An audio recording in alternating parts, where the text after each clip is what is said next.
வணக்கம் and welcome to cricket news Tamil channel. இந்த வீடியோவில் எதை பற்றி பார்க்க போகிறோம் அப்படின்னா எம்ஐலேருந்து லேட்டஸ்ட்டாக தான் பார்க்க போகிறோம். ஸோ ஃபஸ்ட்டு நம்மளுடைய டீம் இந்தியாவோட ப்ராக்டிஸ் செஷனில் நடந்தது அப்படிங்கிறத பார்ப்போம். ஸோ டீம் இந்தியாவோட ப்ராக்டிஸ் செஷன் இங்கிலாந்துக்கு எதிரான T20 சீரீஸ்க்காக தான் ஆரம்பிச்சது. ஸோ ஸ்குவாட் நம்ம எல்லாருக்குமே தெரியும், முகமது ஷமி உள்ளே வந்திருக்கிறாரு. ஸோ அந்த இடத்துல பார்த்தீங்கன்னா நம்மளுடைய பும்ராக்கு இங்கே இடம் இல்லை அப்படின்னு நமக்கு தெரியும். ஸோ T20 அப்படிங்கிற அந்த ஒரு விஷயத்தில் பார்த்தீங்கன்னா தான் இப்போ ஒரு ஸ்குவாட் வந்திருக்கு. ஓடிஐயில் பும்ராவோட கம்பேக் இருக்குங்கிற மாதிரியும் நம்ம எக்ஸ்பெக்ட் பண்ணியிருக்கிறோம். ஸோ அதை நம்ம நேற்று அப்டேட்டும் பண்ணியிருந்தோம். ஸோ இந்த இதில் பார்த்தீங்க அப்படின்னா நம்மளுடைய சூரியகுமார் யாதவ் தான் கேப்டன்சி அப்படிங்கிற விஷயத்தில் இருக்கிறாரு. So Axar Patel vice captaincy அப்படிங்கிற விஷயத்தில் இருந்தது. ஸோ ஃபஸ்ட்டு முகமது ஷமிக்கு தான் பார்த்தீங்கன்னா பெரிய லெவலில் பவுலிங் அப்படிங்கிற விஷயத்தை கொடுத்துருந்தாங்க.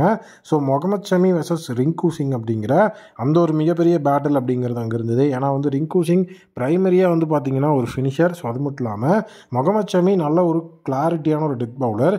ஸோ அவங்க ரெண்டு பேர்த்தையும் ஃபேஸ் ஆஃப் பண்ண வச்சோம் அப்படின்னா ஸோ கண்டிப்பாக கம்பேக் அப்படிங்கிற அந்த விஷயத்துக்குள்ளே வரும்போது முகமது ஷமிக்கும் அது நல்ல ஒரு பேட்டிலாக இருக்கும். ஸோ ரிங்கு சிங்குக்கும் நல்ல ஒரு அருமையான விஷயமா இருக்கும்னு சொல்லிட்டு அந்த பேட்டில் தான் இருந்தது.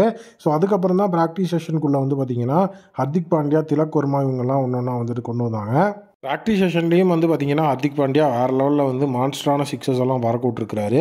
ஸோ ஹர்திக் பாண்டியா பார்த்தீங்க அப்படின்னா ரவி பிஷ்னாயை ஃபேஸ் பண்ணியிருக்கிறாரு. So Washington Sundar Nitish Kumar Reddy and Harshdeep சிங்கை ஃபேஸ் பண்ணியிருந்தார். ஸோ திலக் வர்மாவை பொறுத்த வரைக்கும் பவுலிங் அப்படிங்கிறதையும் போட்டு ஸோ அதுக்கப்புறம் பேட்டிங் அப்படிங்கிறதுல ஸோ அவர் ஃபேஸ் பண்ண பவுலர்ஸ் பார்த்தீங்க அப்படின்னா Harshit Rana. So totally full and full ஃப்ளெஜ்டாக நம்மளுடைய முகமது ஷமிக்காக மட்டுமே ஒரு செஷன் அப்படிங்கிறத ஸ்பெண்ட் பண்ணியிருந்தாங்க.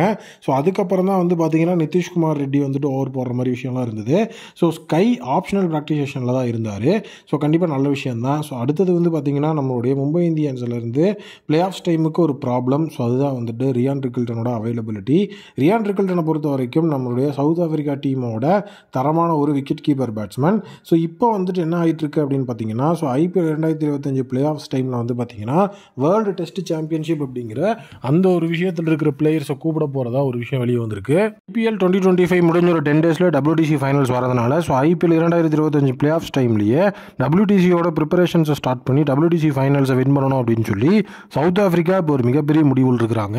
ஸோ அதனால் சவுத் ஆஃப்ரிக்கன் பிளேயர்ஸை அவங்க பிளே ஆஃப்ஸ் அப்படிங்கிற அந்த ஒரு சுச்சுவேஷனில் கூப்பிட்டுக்குவாங்க. ஸோ அப்படி பிளே ஆஃப்ஸ் அப்படிங்கிற சுச்சுவேஷன்ஸில் கூப்பிட்டாங்கன்னா ரியான் ரிக்கில்டன் அங்கே பிரைமரி மெம்பர். ஸோ ஆல்ரெடி இப்போ டபுள் செஞ்சுரிலாம் அடிச்சிருந்தாரு. ஸோ அதனால் அவரை கண்டிப்பாக கூப்பிடுவாங்க. ஸோ அப்போ இன்டர்நேஷனல் டியூட்டி அப்படிங்கிற விஷயத்துக்கு ரியான் ரிக்கில்டன் போனார்னா மும்பை இந்தியன்ஸுக்கு அது ஒரு மிகப்பெரிய லெவலில் பேலன்ஸ் அப்படிங்கிற விஷயத்தில் ப்ராப்ளம் ஆகும். ஏன்னா ரியான் ரிக்கில்டனும் இப்போ செம ஃபார்மில் இருக்கிறாரு. ஸோ அவரை primary opening batsman and wicket keeper பேட்ஸ்மேனாக வச்சுருந்தா ஸோ அது ஒரு விஷயத்தில் அஃபெக்ட் ஆகும் அப்படிங்கிற விஷயம் இருக்குது. ஸோ அதனால் அப்போ கண்டிப்பாக இந்த விஷயம் சால்வ் ஆகலை அப்படின்னா வில் ஜாக்ஸ் அந்த இடத்த ரீப்ளேஸ் பண்ணி ஸோ அவர் ஒரு ஆல்ரவுண்டர் கம் ஒரு ஓப்பனிங் பேட்ஸ்மேனாக வரக்கு வாய்ப்பு இருக்குது. ஸோ MI அதுக்கு ரெடியாகவே இருந்துக்கணும். ஸோ நெக்ஸ்ட்டு நம்மளுடைய ரோஹித் சர்மாவோட ப்ராக்டிஸ் செஷன். ரோஹித் சர்மாவை பொறுத்த வரைக்கும் ஆல்ரெடி ஆப்ஷனல் ப்ராக்டிஸ் செஷனில் இருந்தார். ரஞ்சி ட்ராஃபியில் நம்மளுடைய வான்கடையில் ரஞ்சி டீம் ப்ராக்டிஸ் பண்ணும்போது ஸோ அந்த இடத்துல இருந்தார். அஜிங்கியா ரஹானேவோட கேப்டன்சியில் இப்போ ஸோ அவர் ரஞ்சி ட்ராஃபியில் ஃப்ரம் மேட்ச் 1லேருந்தே ஆட போகிறாரு. ஸோ அவர் ஜம்மு அண்ட் காஷ்மீருக்கு எகென்ஸ்டாக தான் ஃபர்ஸ்ட் மேட்ச் 10 வருஷத்துக்கு அப்புறம் பார்த்தீங்கன்னா அவர் ஆட போகிறாரு. ஸோ அதனால் இப்போ சீட்டிங் அரேஞ்ச்மெண்ட்ஸ் எல்லாத்துலேயுமே ப்ராப்ளம் போயிட்டுருக்கு. ஏன்னா எல்லாருமே ஹெவி க்ரௌடு வர போகிறாங்க அப்படின்னு சொல்லி எக்ஸ்பெக்ட் பண்ணுறாங்க. சீட்டிங் அரேஞ்ச்மெண்ட்ஸை இப்போ பார்த்துட்டு இருக்காங்க. ஸோ ரோஹித் சர்மாவை பொறுத்த வரைக்கும் ப்ராக்டிஸ் செஷனில் பவுலர் சப்போர்ட் பொழந்துட்டு சிங்கம் மாதிரி நின்றுட்டு இருந்தார். ஸோ கண்டிப்பாக இது அவருக்கு ஒரு கம்பேக்காக தான் இருக்கும். ஏன்னா டெஸ்ட்டில் இருந்து இப்போதைக்கு ரோஹித் சர்மா ரிட்டையர்மெண்ட்டில் இது கிடையாதுன்னு சொல்லிட்டாரு. ஸோ அப்போது கண்டிப்பாக அடுத்து வரப்போகிற டெஸ்ட் சீரியஸ்லையும் ஒரு பெரிய லெவலில் அவர் பெர்ஃபார்ம் பண்ணணும்னு எதிர்பார்க்குறாரு. ஏன்னா பார்த்தீங்கன்னா ரிட்டையர்மெண்ட் அப்படிங்கிறது ஒரு தோற்று போன ஒரு கேப்டனாக நான் ரிட்டையர்ட் ஆக விரும்பலை, ஒரு ப்ரூவன் பிளேயராக நான் ரிட்டையர்ட் ஆக விரும்புகிறேன். இப்போ ABDலாம் பார்த்தீங்கன்னா பிரைம் அப்படிங்கிறது இருக்கும்போது ரிட்டையர்மெண்ட் அனௌன்ஸ் பண்ணாங்க.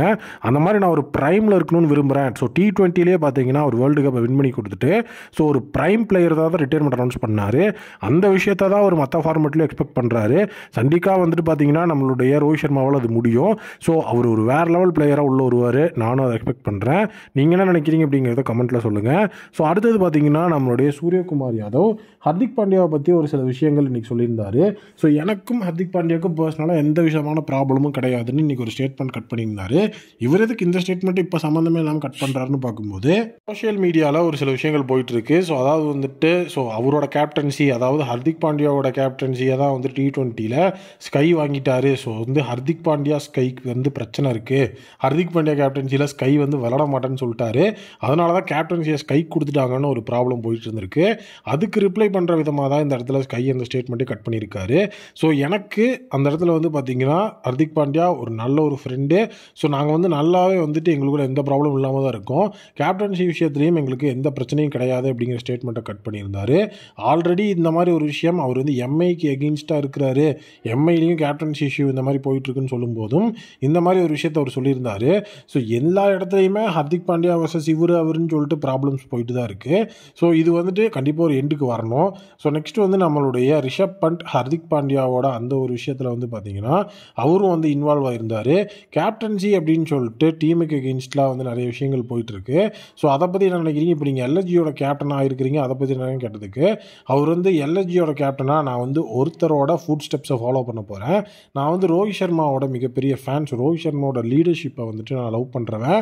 ஸோ எல்எஸ்ஜிக்கு இப்போ நான் கேப்டன் ஆகிருக்கேன் அப்படிங்கிறதுனால நான் ரோஹித் சர்மாவோட ஐடியாலஜியை ஃபாலோ பண்ண போகிறேன் அப்படிங்கிற மாதிரி சொல்லியிருக்கிறாரு. ஸோ ரோஹித் சர்மா எந்த அளவுக்கு ஒரு மிகப்பெரிய லெவலில் இன்ஃப்ளூயன்ஷியலான ஒரு கேப்டன் அப்படிங்கிறது நமக்கு தெரியுது. ஸோ அதுவும் ஓப்பன் ப்ரெஸ் மீட்டில் அவர் மும்பை இந்தியன்ஸ் டீமில் இருக்கிறாரு, எல்லா இடத்தையும் இது பண்ணிட்டு ஒரு அப்போசிஷன் டீமோட அந்த ஒரு சைடில் இருக்கிற பிளேயரோட ஃபுட் ஸ்டெப்ஸை ஃபாலோ பண்ண போகிறேன்னு ஓனரிஸ்ட்டாக சொல்கிறதுக்குலாம் கட்ஸ் வேணும், கண்டிப்பாக கட்ஸ் வேணும். ஸோ கண்டிப்பாக இது என்ன நடக்குதுன்னு வெயிட் பண்ணி பார்ப்போம். ரிஷப் பண்டோட கேப்டன்சி எப்படி போகுதுன்னு பார்ப்போம். உங்களுக்கு மும்பை இந்தியன்ஸ் டீம் பிடிக்கும் அப்படின்னா ப்ளூ கலர் ஹாட்டாக கமெண்ட் பண்ணுங்கள். மீண்டும் ஒரு புதிய வீடியோ மீட் பண்ணுறேன். Thank you, take care and bye bye.